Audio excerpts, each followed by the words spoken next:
Good morning. It is Tuesday, July 15th. This is the Automotive State of the Union. I'm Kyle Mountsier, hanging out with Michael Cirillo. He's on that side. Today we're talking about Volvo, Nissan, and Ford. Everybody doing things different. Tuesday already, dude. I am in. Yesterday was so cool. We're going to be coming out with a video just recapping everything that we did. But Paul and I and Miles, our video editor, got to be at the Beaver annual charity golf tournament. I think it's the fourth one now. Cool. And we're able to give $160,000 separated $40,000 checks to 4 charities that are local to this area, and like just the gathering, people coming around, the energy, and like building community was so cool to see. That's awesome. Wow. Good for them. How'd you do? We don't need to talk about that part. That's why we talked about the giving, Michael. Talk about the giving when you do the golf tournament. Okay, don't worry about the golf part. It's the wrong G. You know what I mean? No, I hit a couple good strikes down the fairway, and we had an interesting personality, to say the least, next to us in our That's pairing. awesome. So yeah, it was fun. Well, hey, let's get into it today. We've got some things to talk about. Just so you know, we've got a new Auto Collabs episode out. We got to talk to John Sacco, who's outside of our industry but is in the recycled metals industry, talking about how recycled metals have actually built so many of the cars that we drive, and a large percentage of the actual car. So that was pretty cool. And his newest season of Recharged is completely around Toyota manufacturing. So a little like cross vertical integration there. We also want to congratulate a big member of our community, Ashley Cavazos, as the new president of WOCAN. Really cool to see her kind of take the torch from Carrie Wise after 5 years there. And we know that Ashley's a big part of what we have done over the last few years with So Do More Than Cars. And we've gotten to be a part of them having an event every single year at a SoDoCon the last couple of years. So kudos to Ashley. Ashley's a good friend of yours too. Yeah. An amazing person. She has one of the biggest hearts ever, cares a lot. She's an integrator. So, I mean, it just makes sense that this is the next role for her. Yeah, exactly.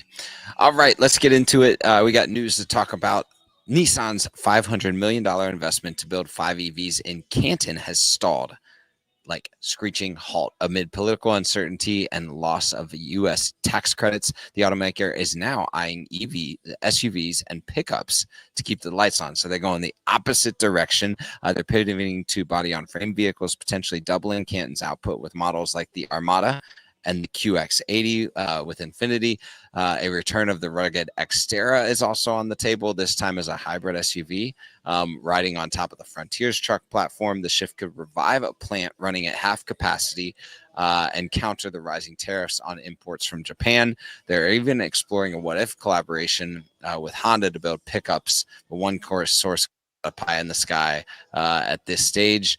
A person close to the plan said, "We expect the market for EVs to really collapse after federal EV tax credits end. So scrap the EVs, bring on the body-on-frame gas guzzlers." Wow.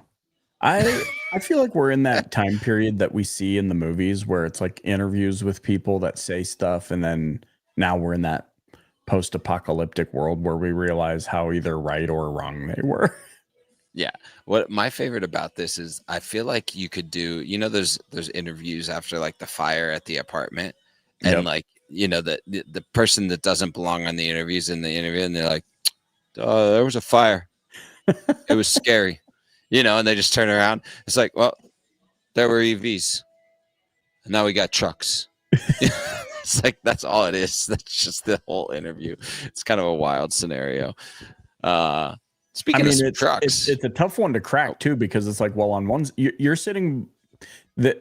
I feel like this story for Nissan is sitting in a bit of a crap sandwich, because it's like, okay, on the one side you got EVs, that's your top layer bread, and your bottom layer bread is the highly competitive truck market. I mean, you're going in now. You're saying, hey, Ford, Ram, Chevy, GM, Toyota, let's go. And they're like, so that's a tough one. Good story, tough one. Yeah, it's a tough one. And I mean, look, but you got to produce. These plants just sitting idle, being at 50%, that's just never going to be profitable. They have to be, I think I've heard stats that they got to be over 75% production on the lines to be able to be profitable and to keep the demand right in the market. So, yeah. Speaking of keeping up with demand. Segue. Time. All right, Volvo Cars is taking a $1.2 billion charge in Q2 as it battles rising costs, tariffs, launch delays tied to its electric vehicle lineup, and reduced profitability on two of its electric models, the EX90 SUV and the ES90 sedan. The EX90 began production in June in South Carolina, but saw over a year of delays to software issues, and is launching without key features like LiDAR, ADAS tools, and bidirectional charging. So they're just trying to get stuff out there. The China-built ES90 sedan isn't faring better. Tariffs in the US and the EU have made it tough to sell profitably in Volvo's key markets. They are in the midst of deep cost cutting, including layoffs impacting 3,000 jobs globally. However, Volvo's US sales rose 6% in the first half of 2025, but global deliveries are down 9%, highlighting uneven momentum. Volvo said in a statement, given the current volatility and margin pressure, we will no longer provide financial guidance for 2025 or 2026. They're like, we're not even making bets on ourselves, fam. Boom. Excuse Excuse. We want you to bet on us. We won't bet on us, though. It's wild. That is wild. Weird, wild stuff. Yeah, I got nothing on that. I mean, you're like, I got nothing. What it is. Well, here's my commentary on this is I think, this is where they've got this China-built ES90 sedan, but in China right now, we've got just an influx of new vehicles that are taking over the market. So we're seeing them get market share taken from them in the rest of the world, right? Where global deliveries are falling because they're not able to keep up with the EV demand. They've only got one model being made unprofitably. The other model is coming to the market with technology that's significantly less than the rest of the world is coming out with EV technology. For Volvo, it's got to be a kind of a recipe for disaster at this point. So there's got to be some concern there, and taking on a $1.2 billion charge into their infrastructure is kind of wild. So it's something that I would look as if you're a Volvo dealer, if you're Volvo out there, or even if you are looking at a trade on a Volvo, it's going to be one that you're going to want to watch what those prices are, because they're going to have to try and move the market in some way, especially in a growing US market. So there might be incentives, there might be things that change the market on that car really quickly and rapidly, especially as these tax credits wane, if there's any level of necessity to get those vehicles off lot. So it could be like deep discount time. So you're going to want to watch trade values or anything like that. I mean, this is as close to, I think, our generation will have to the race to the moon. Yeah. When you look at, when I was in Europe in November, the fact that there's already 30 plus Chinese EV automakers in that market. And some of the technology people are coming out with, I can't remember the company, we'll have to dig it up, but they've kind of created a modularized EV where you can just like take the battery out and put a new one in after a certain period of time. And I've got to think that these automakers, not just Volvo, but Ford and, some of the others, Kia, they're paying attention at a global scale, not just the American market. And they're trying to, and they're racing. There is a definite race going on here. Yep. Yeah. It's wild. All right. No segue to this one. It's just good news story off of hard news, but hit it. I love this one. I don't love why it had to happen, but I love that it happened because our industry is built different, and this is a story that highlights that. So, we all know about the devastating, tragic flash floods that happened here in Texas. But what I love on the backside of this, Ford and its dealer network, they're going all in to support Texans in the wake of the devastating flash floods. The automaker, along with Ford Philanthropy and Texas dealers, is donating 1.25 million to local charities and disaster relief partners. Come on now, right? Beyond the dollars, Ford is also supplying loaner vehicles to the American Red Cross to expand outreach in hard-hit areas. Ford's new extended volunteer paid time off policy allows trained employees to deploy with Team Rubicon for on-the-ground disaster relief. And those volunteers will also be packing food boxes for families through the North Texas Food Bank and running shelters and reunification centers. We've got a quote here from Elena Ford, who says, "We're standing alongside our Texas Ford dealers to ensure critical support gets to those who need it most." Tragedies are never fun, and it's awful, and it's just devastating what's happened and how quickly it all happened.